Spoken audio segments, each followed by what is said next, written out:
Good evening, everyone. I am sorry my computer is doing a weird thing right now. So I'm really trying to fix it. Oh. Oh, what a bad time. Okay. Well, hello, welcome everyone.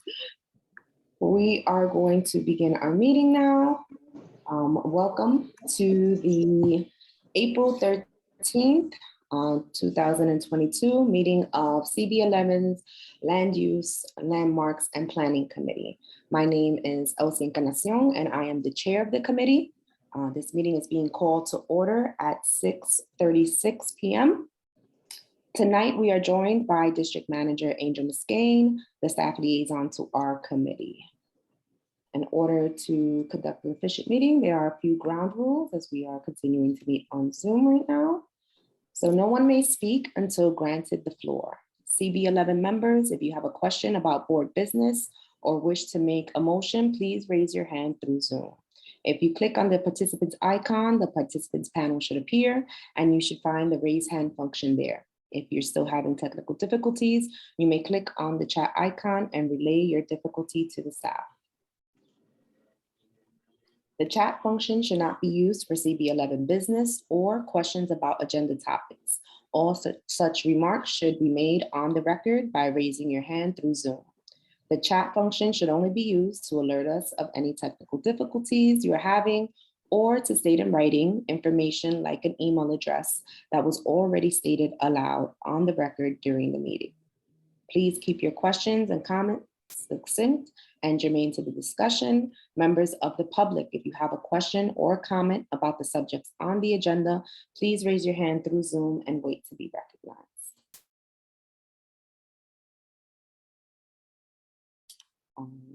I did call the meeting to order already. So we will now take attendance by roll call. Participants, please unmute and say yes when your name is called.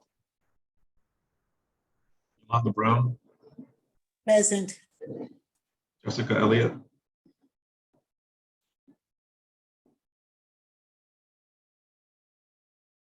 James Horton is excused. Beverly Pavone. Andrew Padilla. Present. Present, Beverly Pavone, present. Okay, thank you, Beverly. I'm driving and I'm just trying to figure out how to do everything at one time. I'm here. Thanks. Robert Perez. Present. Vinny Torres. Jason Villanueva. Present. Candy Vasquez. Elsie Encarnacion. Present. Sorry, Angel, Yeah. this is Jessica. I'm here as well. Gotcha.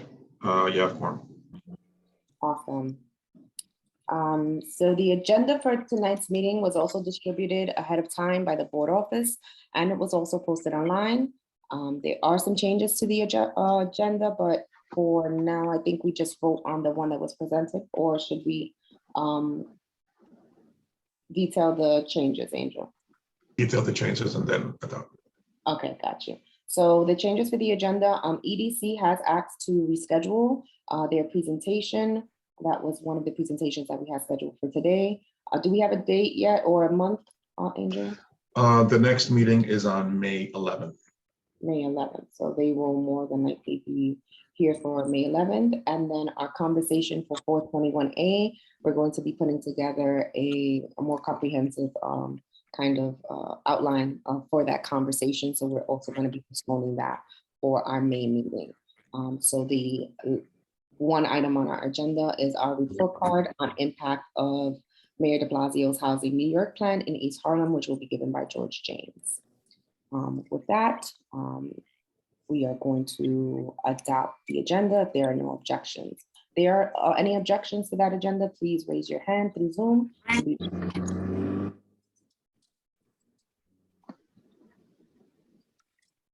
Seeing no objections, the agenda in its new format is adopted. Were the minutes also distributed? Angel? Um,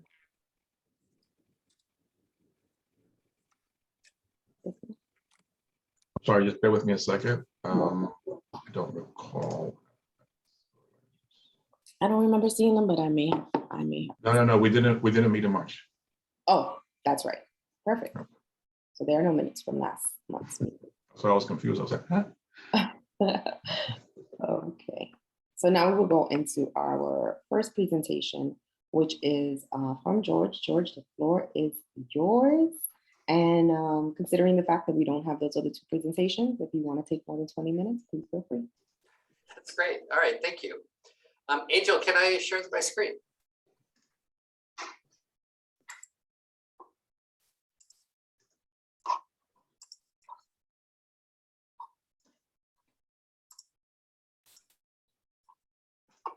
Okay. All right, so in 2014, some of you may remember this document here. This was Housing New York. It was Mayor de Blasio's plan for and strategy for increasing housing production in New York City. And, you know, it had a lot of details in it. It detailed policy changes designed to spur more housing production. And while not all of the changes were realized, most were. If you go back and look at this, you'll see, yeah, a lot of this happened. And now we can evaluate how it did. And also, many of the changes that happened here, they're outliving the administration. You know, the neighborhood rezonings, mandatory inclusionary housing, which was part of this, a host of smaller zoning changes have all, you know, they will continue on well after the de Blasio administration. Okay, and so Housing New York led to the East Harlem rezoning and HPD's East Harlem housing plan. And this plan outlined how HPD would invest in affordable housing in East Harlem. And, you know, again, the administration has changed, but this plan, the East Harlem housing plan, is still in effect and continuing to support new construction and preserve existing affordable housing in the district. But as many of you probably know, tracking performance of these plans has not historically been easy.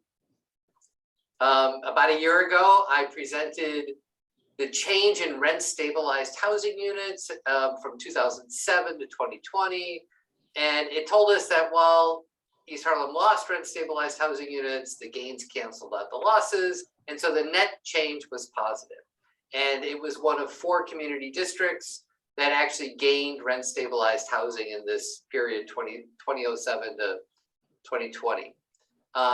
4 Manhattan community districts that gained rent stabilized housing. But not all rent stabilized housing is affordable, and not all affordable housing is rent stabilized. So at best, this analysis was incomplete. But in early 2022, just a couple of months ago, HPD released all affordable housing produced and preserved from 2014 to 2021. And so we can evaluate how Housing New York did. It can be cut any number of ways because it's by building. It can be summarized by community district. It includes rental and home ownership units. It has AMI targets, and it shows, it shows how Housing New York performed.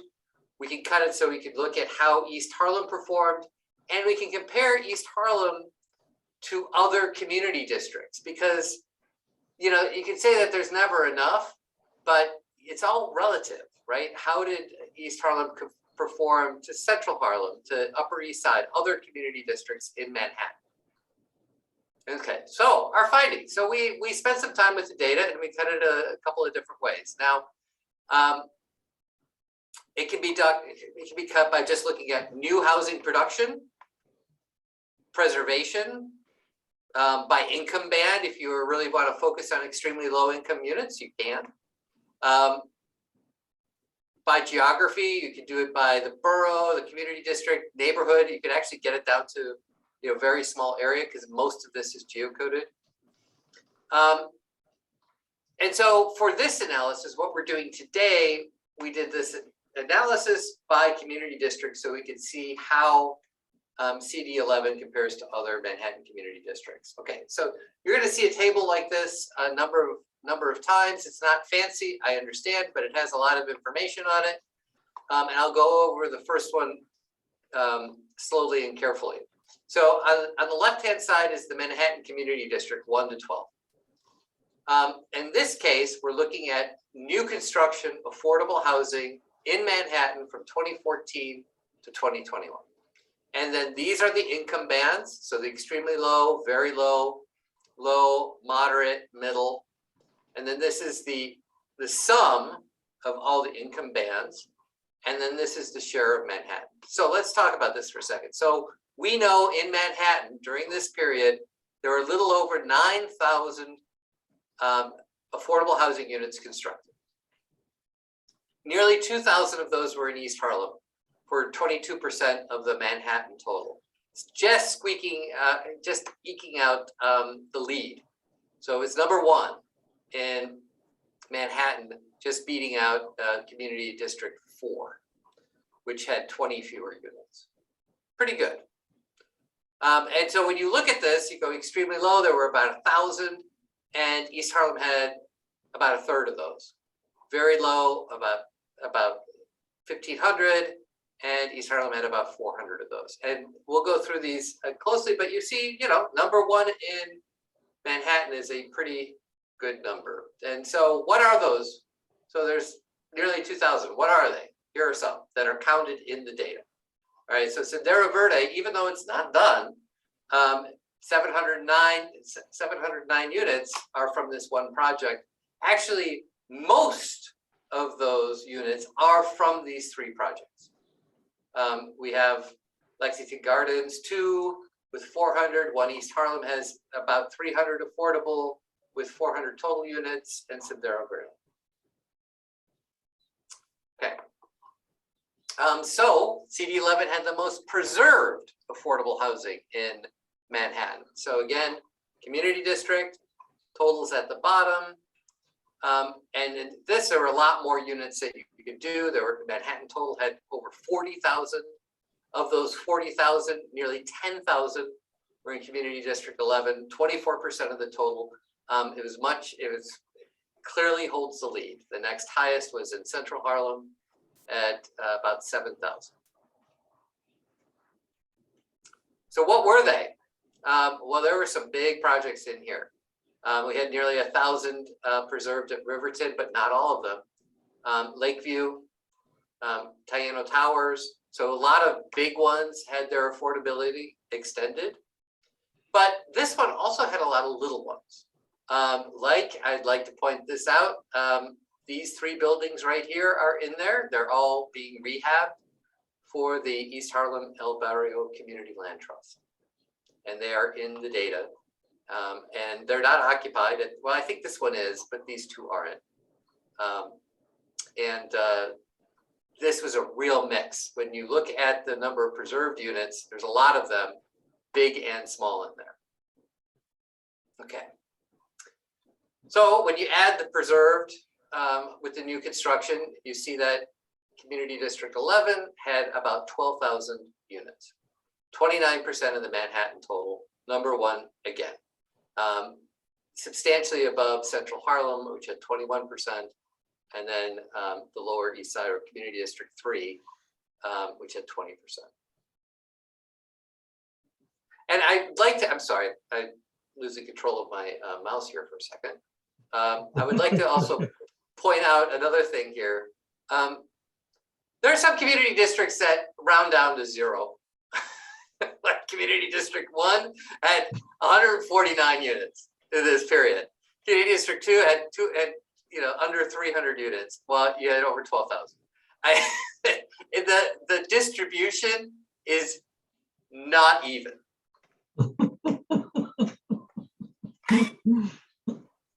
All right, so Community District 11 had the most housing for low, very low, and extremely low incomes. All right, so this is a slightly different layout where you have the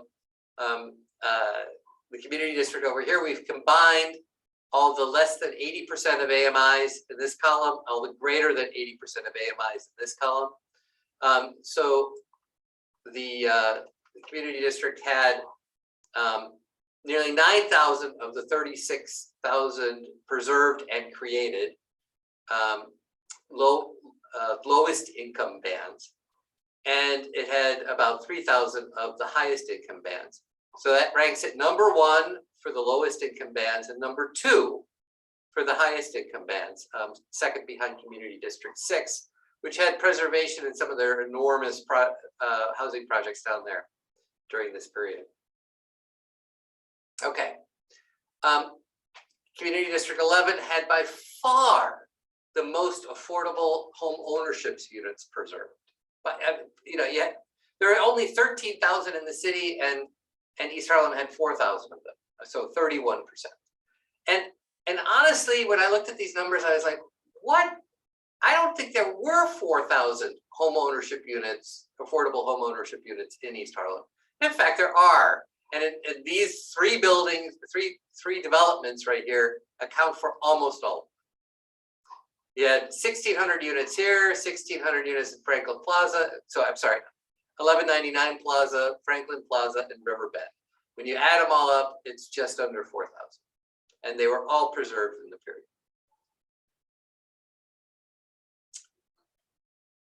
So this one's a little different. So some buildings are 100% affordable. Others are mixed with market rate, in some sort of 80-20 or 75-25% mixture. Generally, the larger the percentage of affordable units, the larger the public subsidy that went into it. A lot of these 20%, 80%, or 75, 25% are zoning bonuses, right? So there's no public subsidy going into that. That's just a requirement of the zoning district. And so to see how you're doing, the larger the number here, the more the city is investing. The smaller the number, the less the city is investing. So you have 11,000, almost 12,000 housing units, affordable units. But in buildings with 13,000 units, that means 88% of the units in these buildings were affordable in East Harlem. That is a little lower than Community District 12 and Central Harlem, but they're all really high, right? So they're close to 100%. And you have other ones that are down to like 21% or 42% or 35%, which is telling you that the city is actually not really investing in these. They're just using some sort of zoning bonus program to actually get some affordable housing units. I mean, this one's a little bit subtle. It's just saying that there's less mixed income, less market rate affordable in the same building in East Harlem than there are compared to the community districts downtown, much closer to 100% affordable. All right, so I have some takeaways, things to think about. We can play with this data any number of ways, and if there are questions that the members have, we can go back and we can look at it, or it's public data, and we can give it to you in any number of ways. So, all right, so very important to remember, production and preservation data only look at one side of the ledger, right? So this is telling us about gains, but it's not telling us about losses. And if the production preservation is keeping up with the losses. All right, and remember, it includes projects that aren't completed and or fully occupied. So that's a couple things with that. Number one, some of these projects are still waiting to come online. So that means there's more supply in the pipeline, waiting for people who are looking for units, which is good. But there's the question of, will all these projects be realized as expected? You'd expect there would be, because they have funding. Otherwise, they wouldn't end up on this list. But priorities change. You never know for sure until it's done. And you know, there's some questions like we know that some of these projects have been preserved, but how long have they been preserved for? 5 years, 30 years, 35 years? You know, the length of extension matters, and that's not part of the data. And also any details about like improvements that are going to be made. You know, any of the detail, it's just preserved. That's all we know about it. But I gotta say, especially when you compare East Harlem to other community districts in Manhattan, it's performed exceptionally well in this period, right? #1 on new units, #1 on preserved units, #1 on the lowest, serving the lowest income bands, #1 on preserved home ownership units. And then a large percentage of the units are affordable. Large percentage of the units in buildings are affordable, which means that most of these projects are 100% affordable. And you got to say that, you know, this performance is consistent. You know, how do you evaluate that? You go, yay, that's good. But, you know, it is consistent with the East Harlem Neighborhood Plan and the East Harlem Points of Agreement, right? Providing properties and funding to the East Harlem El Barrio Community Land Trust was a promise that was made in the Points of Agreement, and it was a goal of the East Harlem Neighborhood Plan, and that's being done. 100% affordable housing on publicly owned sites was part of the East Harlem Neighborhood Plan, and there are sites in here that have been developed consistent with that plan on publicly owned properties.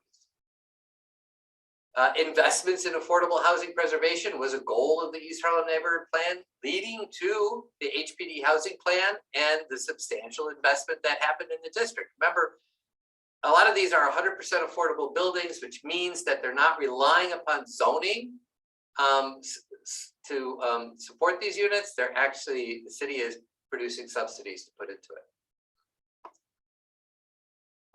So going forward, another takeaway is that the production and preservation will likely not be as easy.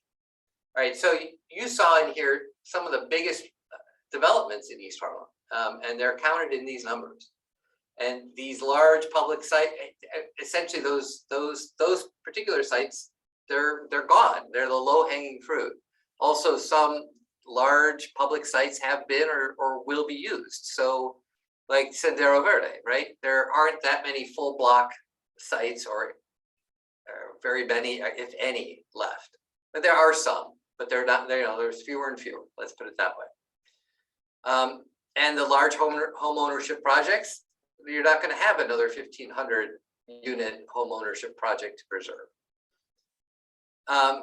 And, you know, the new developments from the rezoning, you're gonna get more of the 2575 MIH units, right? Where you're going to have more market rate housing supporting affordable housing, bringing that percentage down.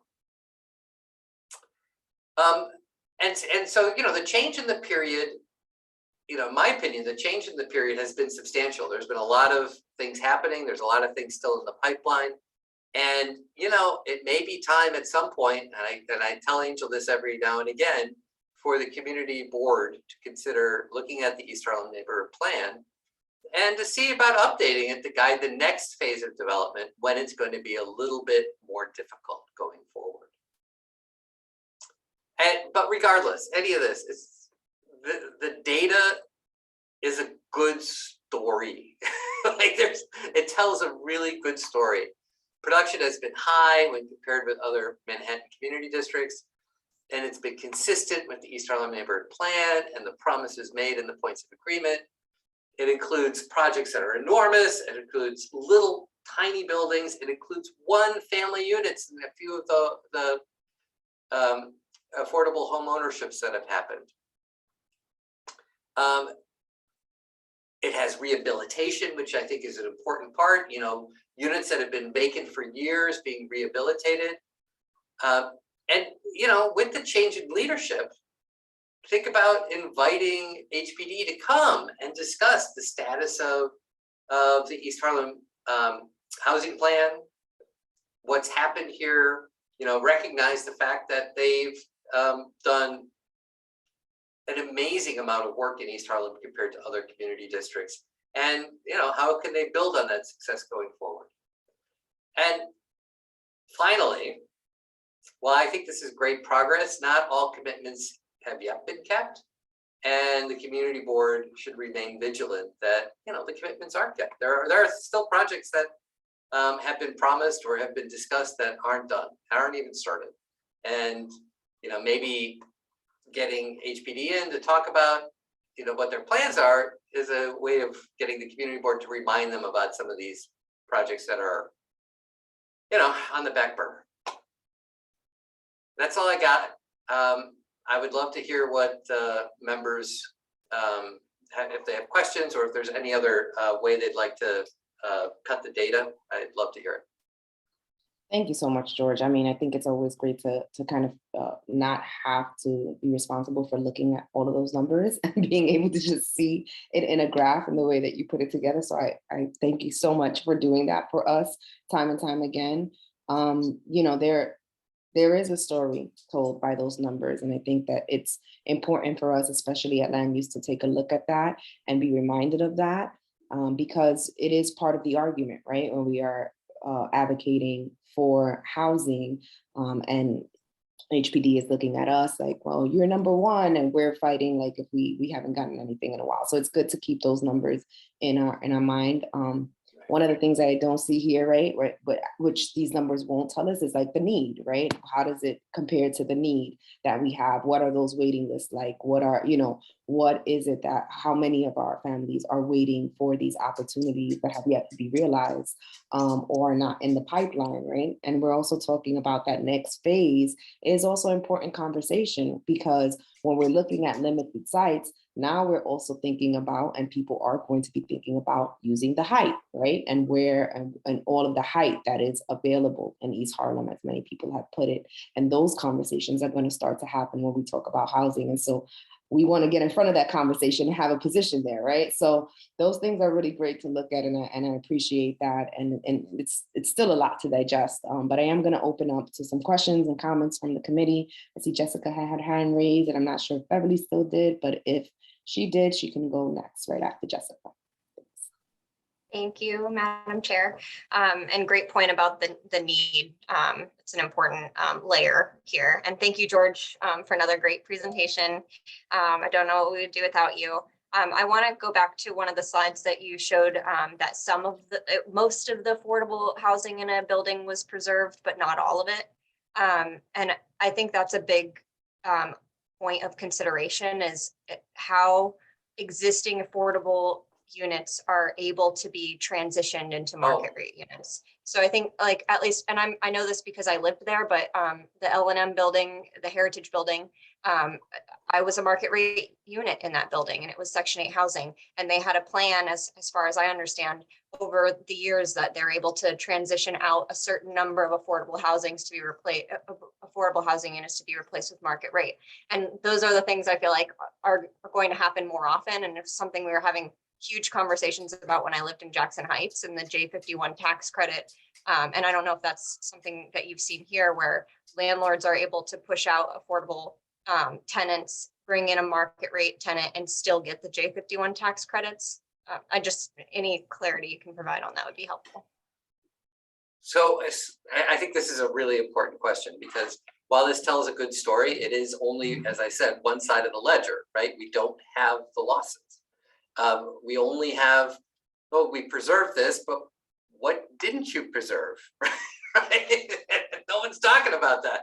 And that's, the previous thing that we did with rent stabilized housing has those losses, but they're all mixed up with other things, right? And they're all mixed up with the different programs like J51 versus Section 8 versus and it ends up being incredibly complicated, especially because there's no consistent source of data. And this is a problem with evaluating how people have performed. I mean, another thing that we have to remember is that, we have a partial data set which tell a really good story in East Harlem, but, it's put together by people who have a vested interest in telling a good story, right? And so there are issues that don't get reported on, like you're talking about, Jessica, that we really don't have great information on. And I can't even fully answer your question because it's not in the data, right? Because we don't have anything on losses. Thank you. Beverly? Yes, thank you, George. Thank you, Madam Chair. Great question. I was also concerned about that regarding the J51s and the tax and how they get taken out. In regards to the home ownership buildings Yes. preserved, you said they were mostly those large buildings that you had, which I don't know the name of them. That's on the Yeah, Franklin East Plaza, Side. River Bend, and 1199. Almost all of them were in one of these three developments. Okay, so those were the ones that was preserved. And Yes. so the ones that have not been done, still vacant are the CLTs, but nothing regarding the TIL buildings that supposed to be affordable for the, for home ownership also. That's not included. Well, they wouldn't be included if they weren't new or preserved, right? So if they were new and preserved, they would be included, and they may be in the like this is like 3,500 or 3,600 units here. There are another like 400 that are in home ownership, and it may include some of those. We can take a closer look if you'd like us to. I'm not exactly sure what's in there, though I do know it goes down to, single family houses. There's a couple single family houses in here which were developed. I mean, one of the things about this, I will say, if I may, is, in Manhattan, there were exactly 146 new home ownerships. That's not very many. There were only 3 in East Harlem. And it's because, the question I think that maybe you all might want to think about is, why were, 40, 50 years ago, you could do something like this with, over 1,000 units. And now you're down to 146 for the entire island of Manhattan over this period of time, right? What's changed, and why can't affordable home ownership, why can't there be a model for affordable home ownership developed, a new Mitchell-Lama, if you will? And why have we failed at that?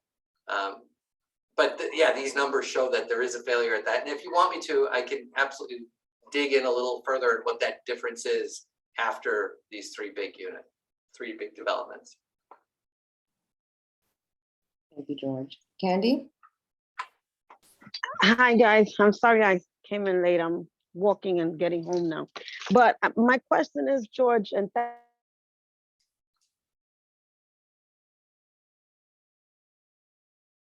for housing, even, when you're doing data and reports as well. But my question is, so this whole, are you including also the buildings that are being built under the 421A, or is just all in general? So these would include, yes, these should include. I'm sorry, Candy, if I don't fully answer your question, you're going to repeat. No, it's fine. because I lost you for a bit there. But these should include 421A units. That's my understanding anyway. That's they would be included as part of the performance of affordable housing in New York City. But it's essentially all I'm doing here is taking the data HPD released and cutting it many different ways, right? And it's not a data set, unlike the last one on stabilized housing, which was one that my office created. This one, or helped to create, this one we're just analyzing data HPD put out. Okay, thanks. Yeah, thank you. Any other questions or comments? I think I saw Jason's hand up a little while ago, but I'm not sure if it's still up.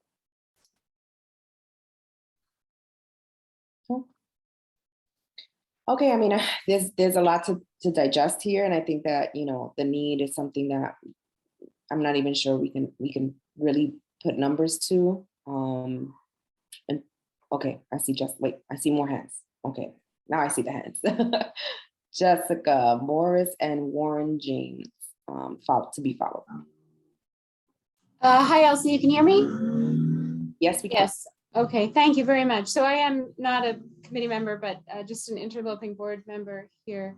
I have sort of three questions, and I'm not sure that they have answers. One, George, is a geospatial representation of some of this data. I think what is interesting when we start talking about the overlay of the next phase of development, I think that's anchored in the rezoning map and along corridors and in specific places relative to, Elsie, your concern about concentrated height. And I know that Elevate Transit will affect all of those things. So, you know, these are volumes that you're talking about. They're volumes of where people live. So I think looking at them as far as how HPD is done and how we compare relatively is a great place to start. But I would,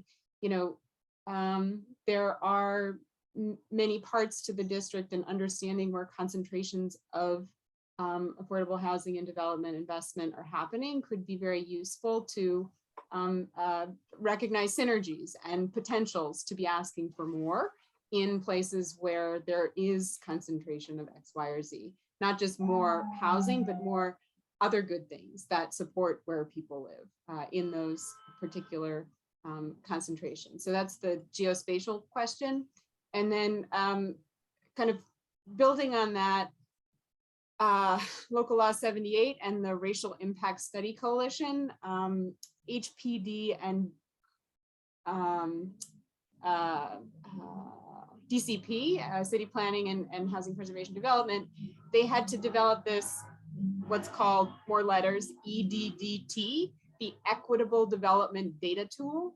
And there is a beta version online, but again, I think it's a fancy way of storytelling. And the question that I have even now, having looked at the beta, it's great, but it is a very specific overlay of storytelling in, hey, look what we did really well.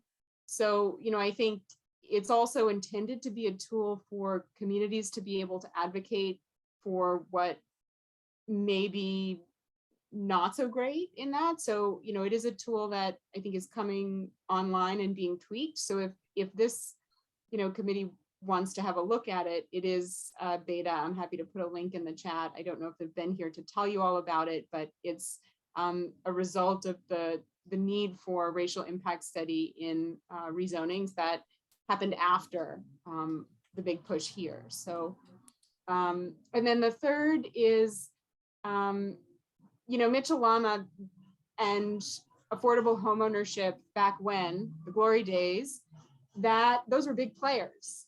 Is there a kind of a potential for smaller players to have big impact where we're at now? And is that maybe something to, suggest East Harlem could find a way to take the lead on? I think big things happen at a glacial pace. So if we're looking for impact soon, there are opportunities to think creatively about how to, yes, put more homes in growth and wealth anchoring pipelines here. I think if we start to decide that strategy matters. So those are three kinds of questions, both for the committee, but also George, and for you all as you continue to do this work. Let me take the first one, if I may, because we just summarized the data by community district, and you're absolutely right. We can summarize it by any area we want. We can even link it to buildings and massings and what type of structures are the affordable building units in. It's really, there's a million ways we can work with this, and we can relate it to other data, right? Other data about zoning districts or available land or floodplains or whatever we want, right? But that's something where I think the community board would want to give us a little bit of direction, about what you would like us to take a look at, and we'd be happy to do that. I think on your other two questions, I defer to the community to Elsie and the other members, but I would say that I think, you know, the real impediment with ownership has been a lack of a policy and program that would support it. I don't think that, it's not the lack of desire. I think everybody wants home ownership. It's just, how do you make that happen? And I don't have an answer for that.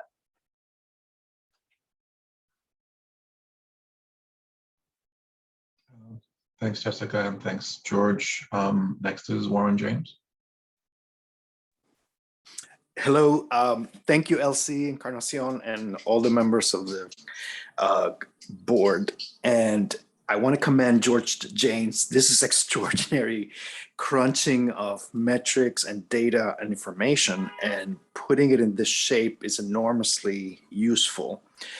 And I just want to hone in on home ownership, and perhaps the next step is to, if only 3 units in the last 10 years, 8 years was built, but the next adjacent CB10, I think it was, had 71 units.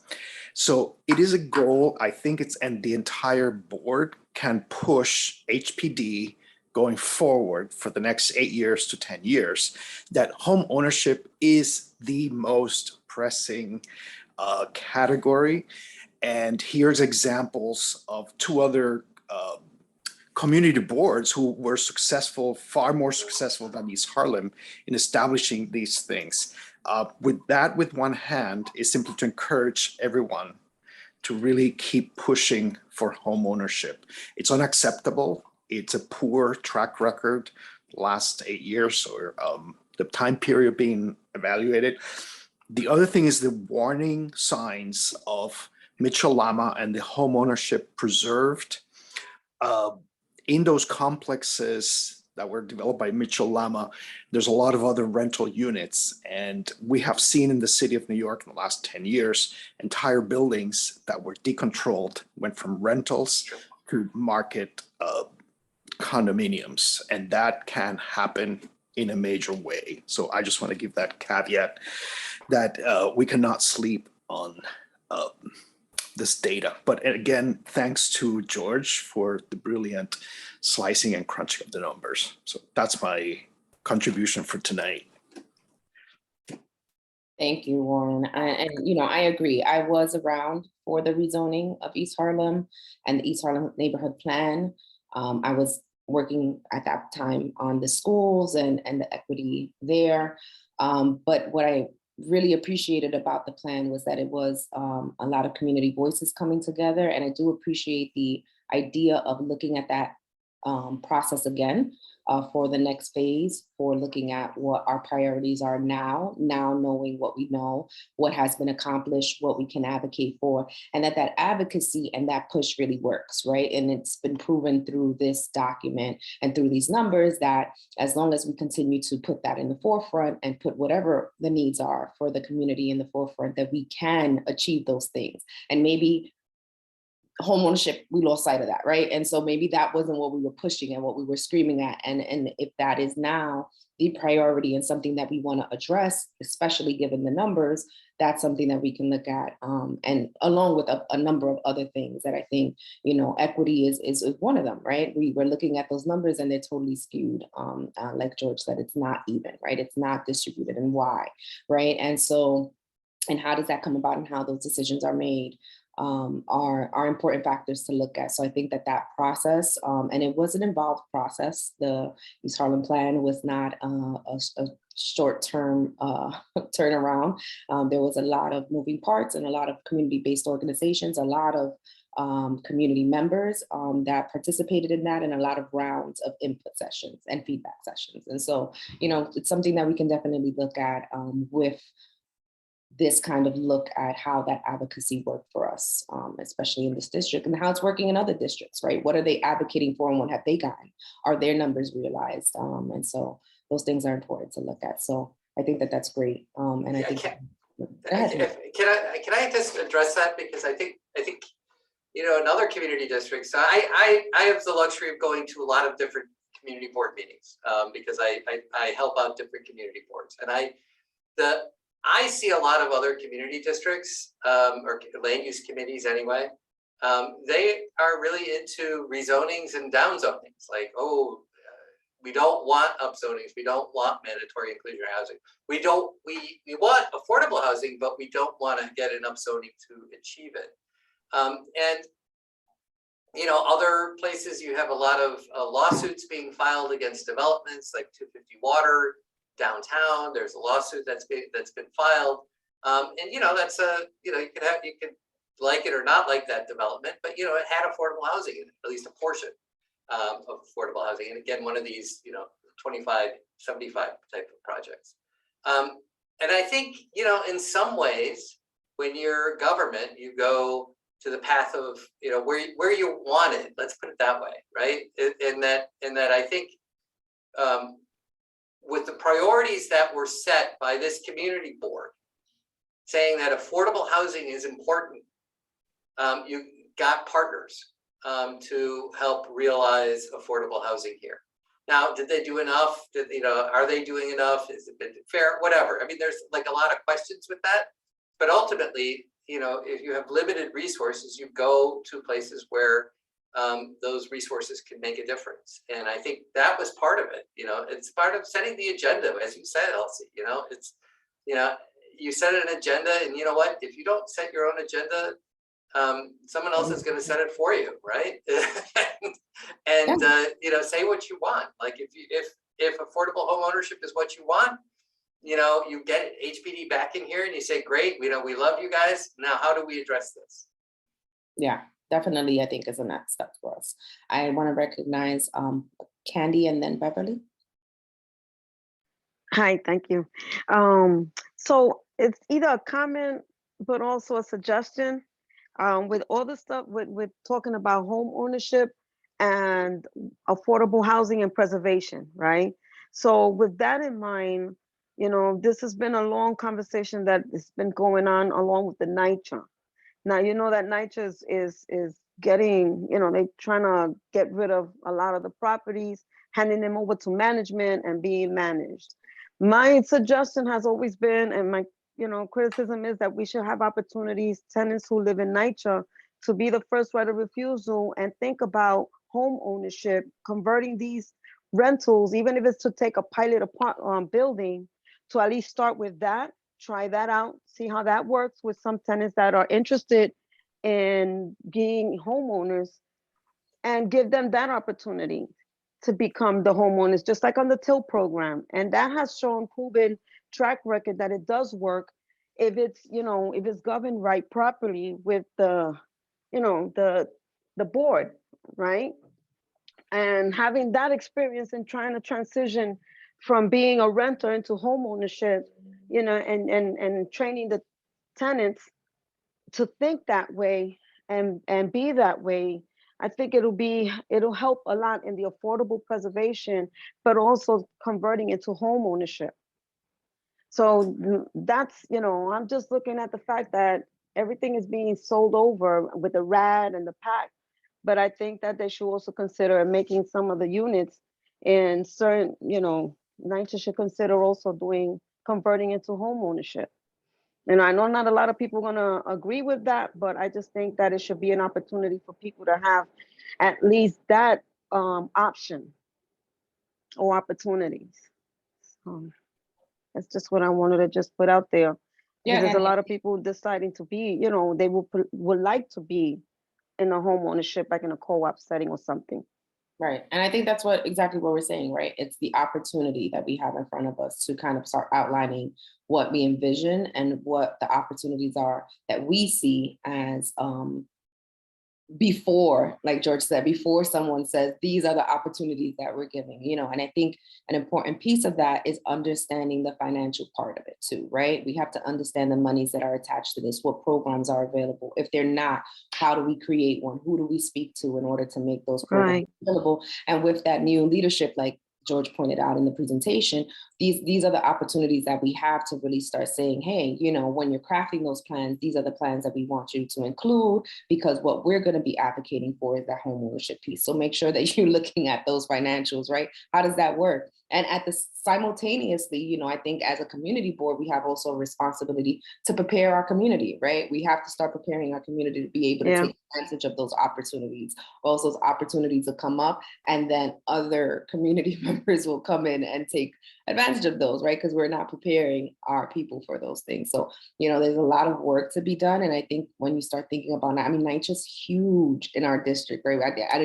I think we might have the largest amount of NYCHA housing in community District 11. So Yeah, we do. Yeah, I mean, but if we educate them, yeah, you're right. It's a part of the education too. So I'm gonna go to Beverly, then Yolanda.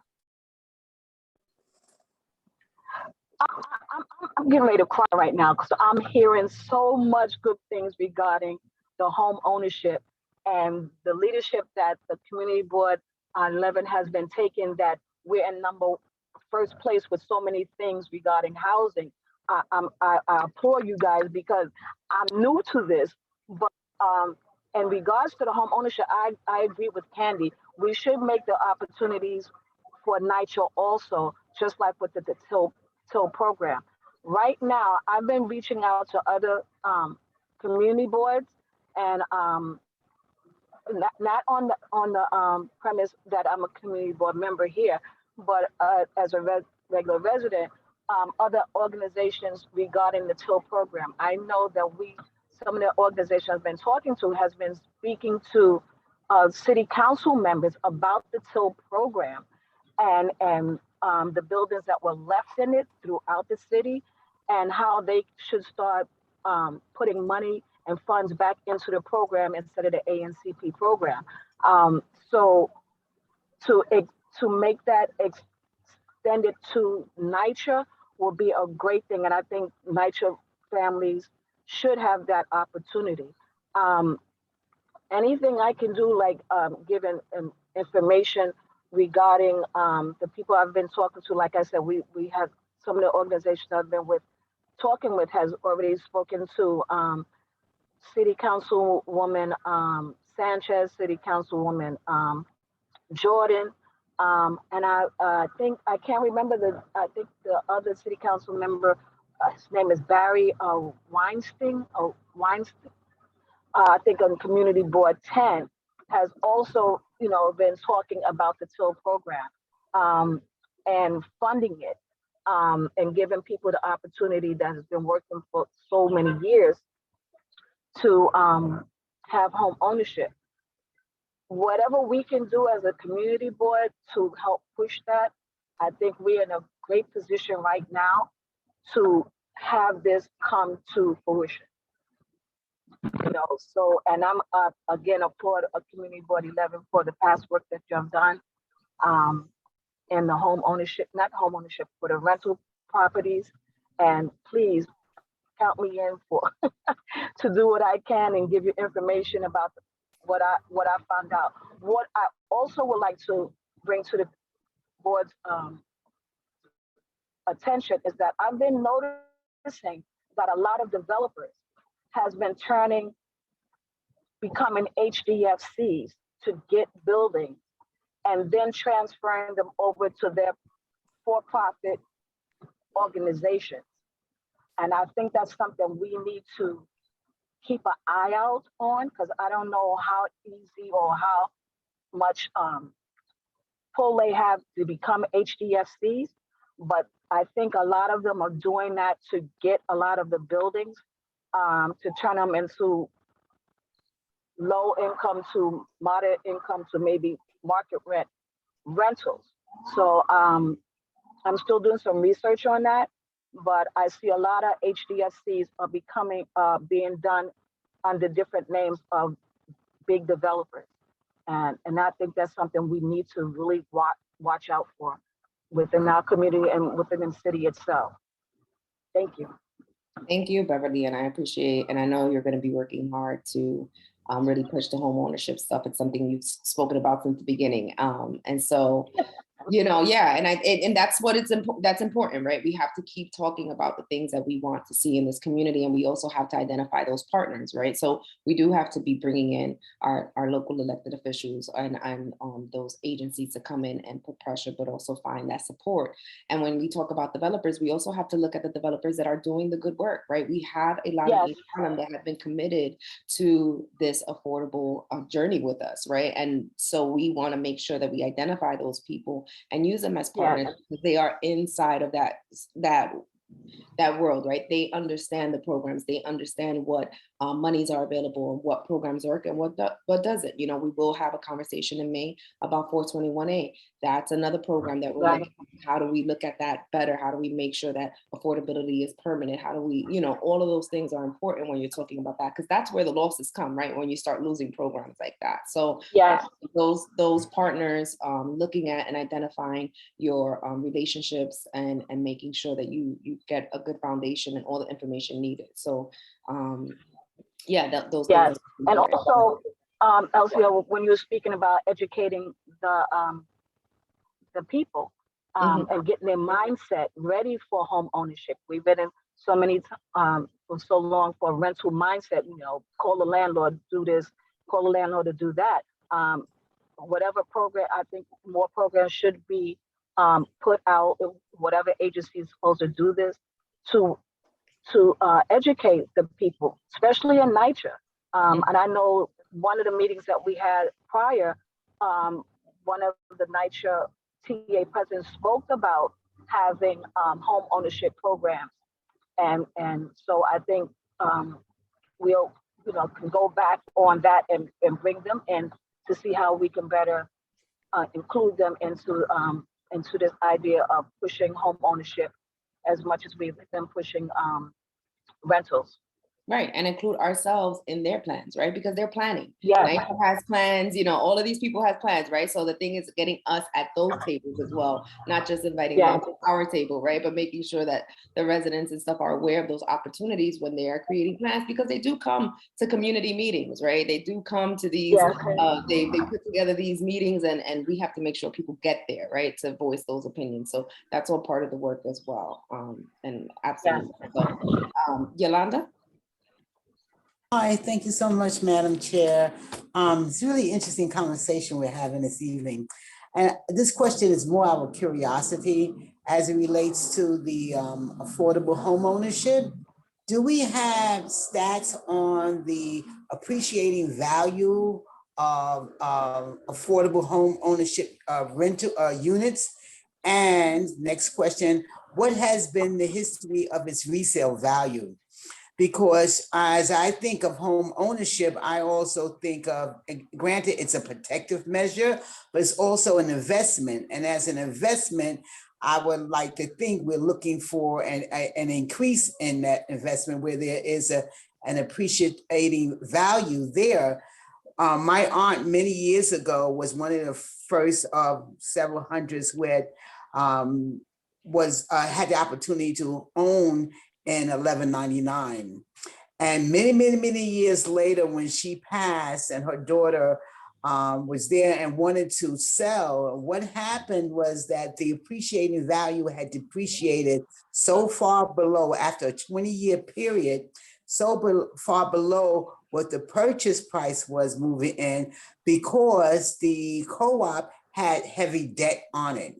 So my question has more to do about the investment in home ownership at the affordability level. How does that pan out? Do we just continue to invest and yet not have any return on our investment? What has been the history for the resale and the appreciating value of affordable home ownership units? I think that's a great question. It's a question that is completely untouched by these data, right? There's nothing in here about that. But I think, Elsie, if you're planning on inviting HPD to come in, give them a list of questions, and you just got one. I think that's a great question, and they should be able to answer that, right? It's a no. What you're asking is a knowable question. It has an answer, right? And understanding if 1199 was an anomaly, or if it was like, it's a regular thing. It would be important to understand that going forward when you're backing the policy of home ownership. Great question. All right, thank you. Thank you. Curiosity question. So now we have John Green. I see your hand up. Thank you, Elsie. Good evening, everybody. I just have a statement. I totally agree with what Candy said, that management for allowing home ownership should be made available to NYCHA residents. There are some people who would be ready and willing to attempt that, and I don't know how it would work as far as having management as far as rentals are concerned. But if that were feasible and available to people who still wanted to rent but wanted to basically manage their own building, something like that, that they should be given that option as well. And also the thing is with inviting HPD, the thing is that let me know when they're coming, Elsie. I'll be here. Gotcha. Jessica, and then we're gonna wrap up. Thanks again, Elsie. And I appreciate you acknowledging me again, not being a member of the committee. It's interloper. It's a what? But you're an interloper, but we love you. I really do feel like an interloper. But because I think you all have such deep, incredible knowledge and passion for continuing the work that fueled and sort of kept the fire lit through the rezoning. And I think I'm inspired to hear that it's time to keep taking up with the things that everybody got a little bit exhausted by in that process. So Candy and Beverly and Elsie, Yolanda, John, continuing to lead this charge. I just said to someone this morning, and then I'll get to my questions, comments, that the sort of, it's on the horizon, watching the Bronx skyline rise, looking up 3rd Avenue, looking up 2nd Avenue, but recognizing, and this comes to, I have 3 points I just want to make, questions really. The Bronx skyline is rising. There's people doing work there asking questions about the sort of brain drain. People who grow up in a community and leave because there isn't a place to, they don't feel like there's a way to make a great life in that same community. I think East Harlem is a place where people who grow up here can make a great life and continue to sort of cultivate their community and have for a long time. So my question, and this, it does come to home ownership, but also that sort of middle income pipeline, right? How, it's something that is a citywide problem in affordability when you start to talk about how developers balance their sheets. It's inherently problematic when you're missing people and a salary that makes sense for building a strong community who lives locally, who can work locally, who can shop locally, who can do a lot of things here and give back here.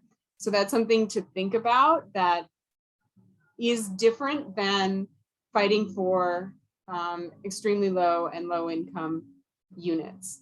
And I just want to put it out there because those jobs are attainable and they're, those are pipelines that are here and accessible. But unless there's housing that keeps people who know a neighborhood local, you lose that cultural history. So my other question is, and this is as a somewhat of a critical question, not intending to be, but is this a conversation for the housing committee? And what is the difference between the purview of the housing committee and the land use committee?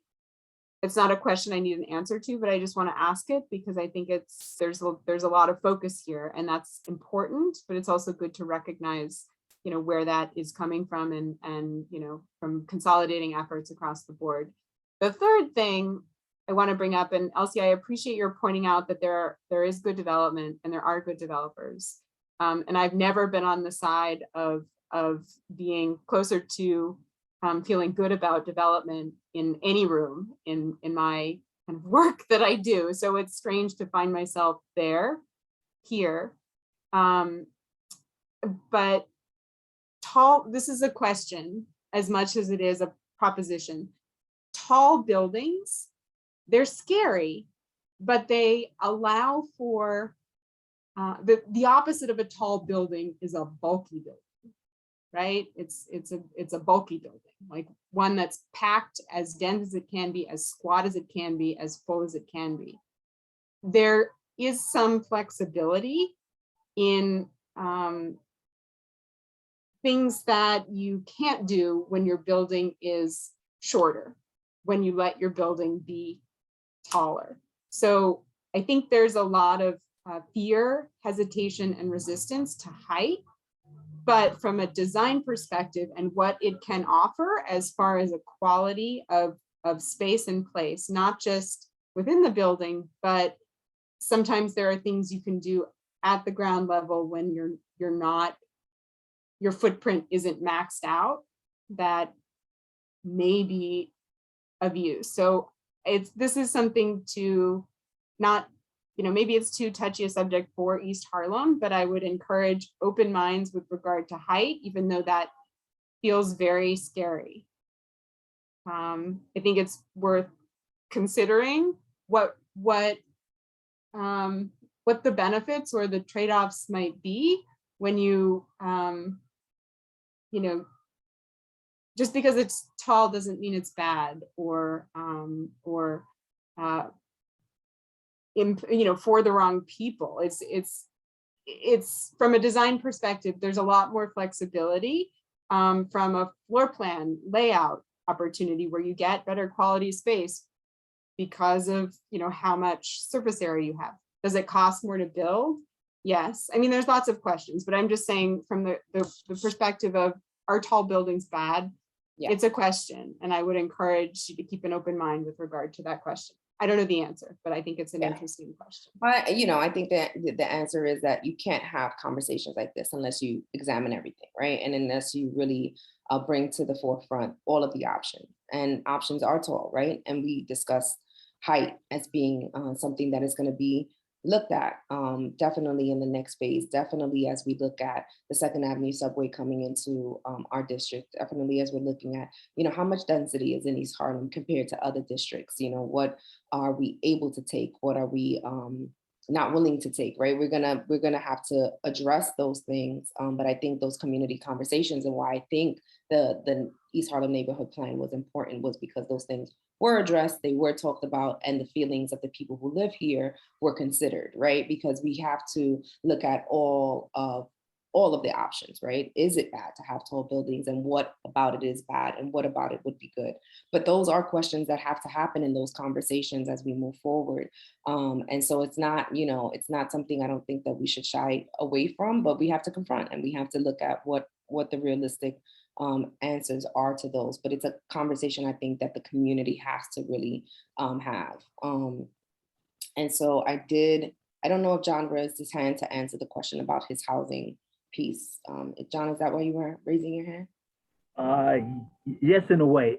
Actually, there are 3 members of the housing committee that's in on this meeting. Hey. The thing is that not throwing them out. It's Beverly is one, Candy is another, and yours truly. And the reason why I'm here is that I'm here to learn about land use. I have a lot to learn about land use, and I know that a lot of things concerning land use does morph over in the housing and becomes a concern of housing. So that's why I'm here. And the thing is that any and all subjects that will morph over the land use, housing will be doing our best to make sure that that all subjects are covered and all concerns are met. Yeah, and they overlap, right? They just naturally. So I thank you for being here, and I appreciated being at your meeting as well. I had a lot of great conversations there as well. I do want to wrap up this conversation because it's not a conversation that's going to end here, right? We are going to, I think, George's suggestion of taking those questions and moving forward with those questions for HPD are important. I think starting to kind of detail and outline what our priorities are from this committee. I mean, we do that exercise every year anyway. And so just really looking at the larger picture of what, and now with the knowledge that we have of these numbers, right? And what we've accomplished and what is left to really tackle and address. So those two items are things I think that we can move forward with. And as we talk about the 421A program next month, you know, I think those are going to be important topics. I do have an announcement, which is going to be a little shocking maybe, but also very difficult to express to you all. But this will be my last land use meeting as chair and as a community board member. I know I have taken on a professional commitment, a different professional commitment that is going to be a conflict of interest in being on this board. And so I must resign from the board. And so as hard as that is to do, you know, I've been a board member since 2016, and I have served on many, many committees, youth and education, human services, parks, and then, you know, coming onto land use, being given vice chair and then chair, and then just most recently being elected vice chair of the community board. It was not an easy decision to step away from, but, you know, professionally and personally, I had to make a decision. So I want to thank you all. You've all been great in supporting me and in supporting this community. I've learned a lot here in this committee. Trust me, this is like, you know, a different level of learning that I don't think I was even aware it would be. I want to specifically thank you, Angel, for all of the guidance that you've given me and making sure that my head stays on while it's spinning from all of the information that you try to pour into it. George, for always, you know, supporting our committee and making sure that we are organized and informed as possible. And obviously my community board members who continue to, you know, push forward and who have been here in the good fight. So, you know, I hope that you guys can move forward, take on.